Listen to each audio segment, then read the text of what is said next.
congratulations on making it to week 4 of this class. We are directly halfway through this class. And so this week, we're going to be talking about pre-writing. And so there are many different ways in which you can pre-write your essay. So remember that the 3 stages to the writing process is pre-writing, writing, and rewriting. Pre-writing is when you come up with your essay topic and you write your outline. Writing is when you write and transform your outline into a 5-paragraph essay structure. Rewriting is when you incorporate my feedback into your final draft. So that's the 3 stages. So this, in the week 4 forum, we're going to talk about the different strategies for pre-writing. And so if you get stuck on an essay topic or you have writer's block, then pre-writing, all of these strategies are a good way to unblock your writer's block. So the first one is listing. So when you have listing, you just think of a topic and then you just list everything from your head that you can think of about that topic. For instance, the benefits of owning a dog. So you write down, dog is affectionate, the dog warns the owner if there's danger, the dog is will sleep with you, make you feel less lonely, the dog is good for your health because it makes you go out to walk and exercise, stuff like that. So you write down everything that you can think of, the benefits of owning a dog. So that's listing. Questioning. Questioning is, what do you want to learn about this topic? Why are you curious about this topic?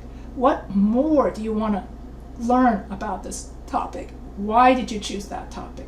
So it's kind of like the who, what, where, when, how, those journalism questions about why you're interested in this topic. Then there's brainstorming. Brainstorming is when you draw that mind map. So brainstorming is the same thing as listing, in which you just write down all your ideas about that topic. Or you talk with a friend and you two brainstorm together what you want to write about.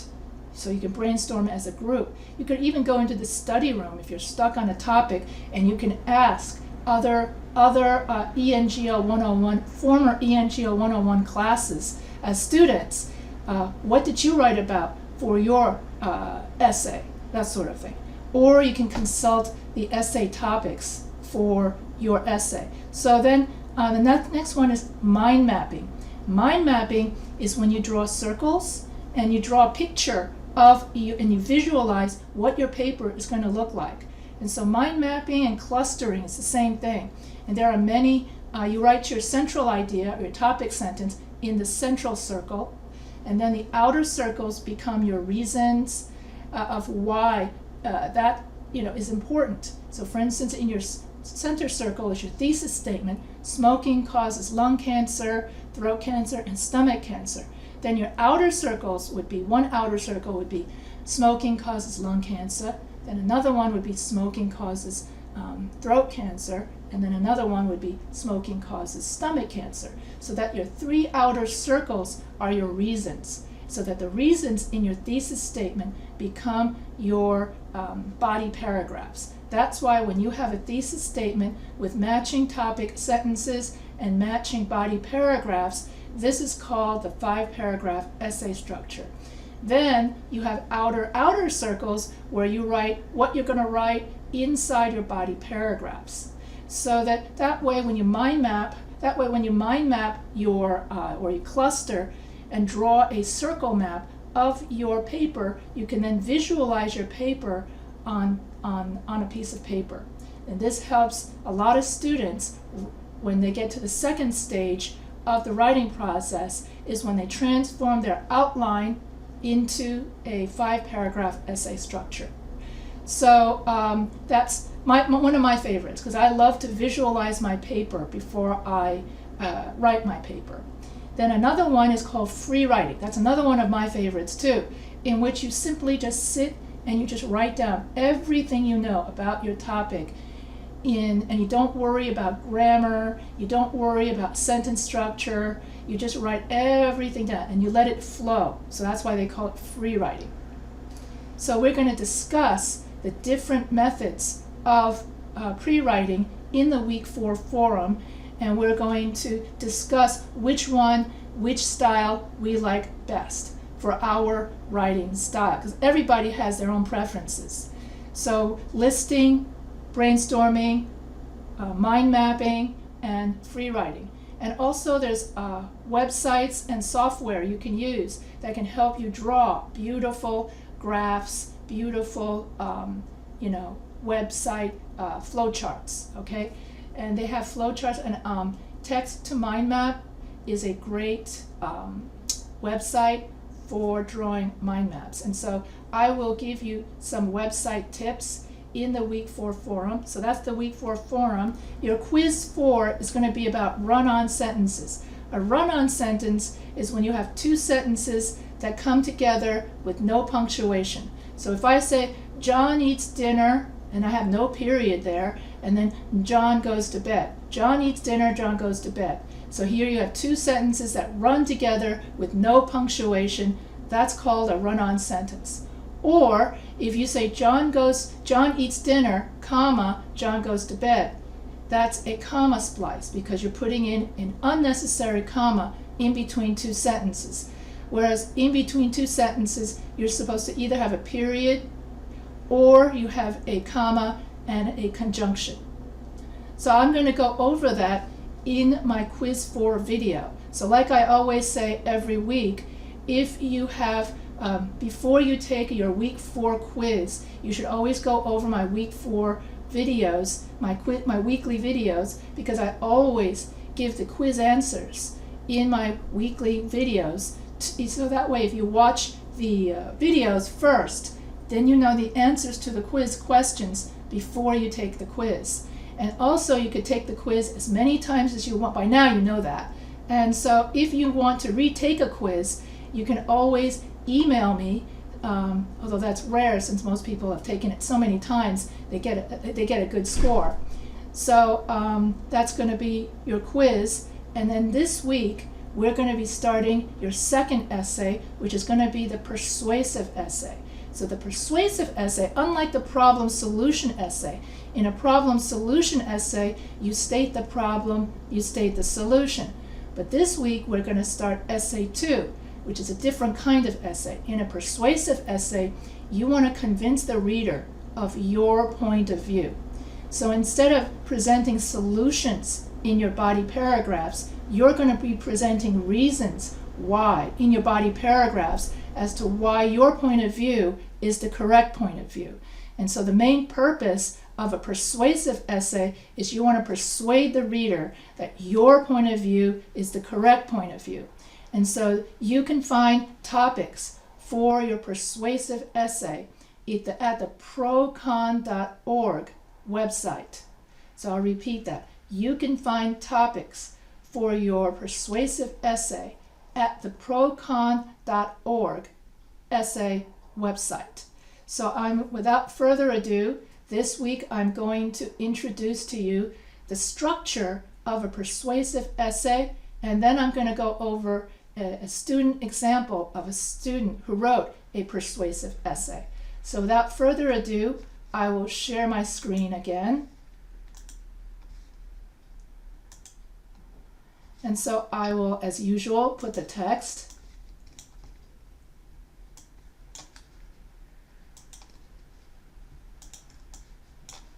Okay, so in a persuasive essay, just like with your previous essay, there are 3 parts. You have the introduction, 3 body paragraphs, and a conclusion paragraph.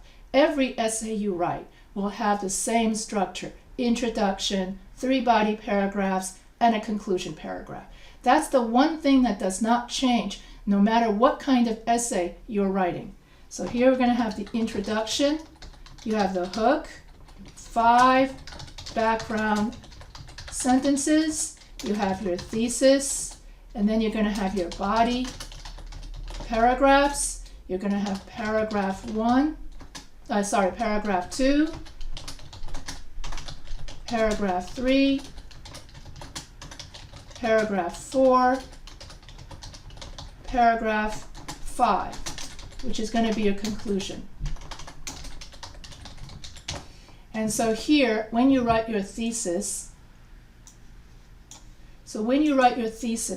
you're going to have a topic plus opinion plus reason 1,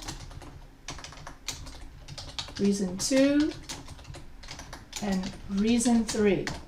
All right? So let's say, for example, that my thesis is smoking causes lung cancer, stomach cancer, and throat cancer. Then here in paragraph 2, smoking causes lung cancer. Then in paragraph 3, smoking causes stomach cancer. And then in paragraph 4, you're going to have smoking causes throat cancer. That's it, okay? And so here you're going to state your problem, okay? Jane started smoking at the age of 14. By the time Jane was 70, she was diagnosed with lung cancer. Jane has a ventilator or tube in her throat because her lungs are damaged. She is about to start a do not smoke commercial. Jane turns to the camera with her tube in her throat and says, "As you can see, I am nearing the end of my life. I have lung cancer. I started smoking at the age of 14. If you want to avoid my fate, do not start smoking." Jane is making this commercial so that her grandchildren can live a smoke-free life. And so it is and then I go back, then once I state the problem of how smoking causes cancer, then I zero in on my it is a sad fact that smoking causes lung, stomach, and throat cancer. So that becomes the thesis. So your thesis is always the last sentence of the first paragraph, just like you did in your problem solution essay. And then here you're going to write 5 to 7 sentences about lung cancer and smoking. Then you're going to write 5 to 7 sentences about stomach cancer and smoking. And then you're going to write 5 to 7 sentences about throat cancer and smoking. And in this case, you can use pie structure. In other words, you can use APA. So I haven't talked about APA yet. That's right. That's going to be my next lecture is on APA. And so APA, I'm going to stop here for a second. APA is the American Psychological Association, notation, where you put in statistics from other researchers to back up your thesis. You also use APA when you want to avoid plagiarism and you want to give credit to the researcher. So let's do a new body paragraph. Okay, let's do a new text. And I'm going to do another text over this one. Let's see if that works. Yeah. So if my body paragraph is smoking causes lung cancer, so let's say that that's my body paragraph. Okay, I will make this big Oh, it won't go like that. Okay, smoking causes lung cancer. And so then we're going to add it in. So that's P for main point. Okay, P for main point. So basically I'm introducing the idea of pie structure. Pie structure is when you put one in-text citation per paragraph in order to back up your thesis. I'll put in pie structure, in which you have P for main point, I for in-text citation, E, explanation of that in-text citation in 5 sentences. And this will become your body paragraph structure. And so that this will make sure that you do not put too many APA in-text citations into your paragraphs. So if I have paragraph 2 that says smoking causes lung cancer. So that's P for main point from the thesis statement. Then I'm going to say, then I'm going to put quotation mark, 70% of patients who have lung cancer started smoking at the age of 13. So whenever you use any kind of numerical data, you have to cite the source. So I'm going to cite the author, the date, and the page number, if there is a page number. Then I write, after I put in my, so I have here the main point from the thesis statement, smoking causes cancer. Then I have I, in-text citation. 70% of patients who have lung cancer started smoking at the age of 13. Now I'm going to write 5 sentences to explain what that means. In other words, 5 sentences that explain the in-text citation. Let's see if this, oh, shoot. Now it's all over the place. Okay, so I guess I messed that up. Well, anyway, you get the idea. And then you have 5 sentences that explain the in-text citation. Okay, so basically I am going to redo the whole thing. And so then I'm going to write, let me rewrite this whole thing. Sorry about that. So I have smoking causes lung cancer. Then you have your in-text citation. And then you have the 5 sentences. So you would write down the majority of people who smoke, who begin smoking at a young age get lung cancer. If Jane had not started smoking so young, she would not have lung cancer. So it is important, an important lesson for teenagers to learn not to smoke if someone offers you a cigarette. That sort of thing. So you write down 5 sentences of what that in-text citation implicates, what references, what inferences. And so sorry about how I got one on top of the other like that.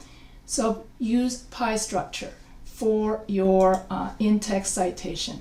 And let's see if I can, I don't know if I can delete all of this. Clear all drawings. Oh, that's cool. Okay. So I should have done that to begin with. Sorry about that.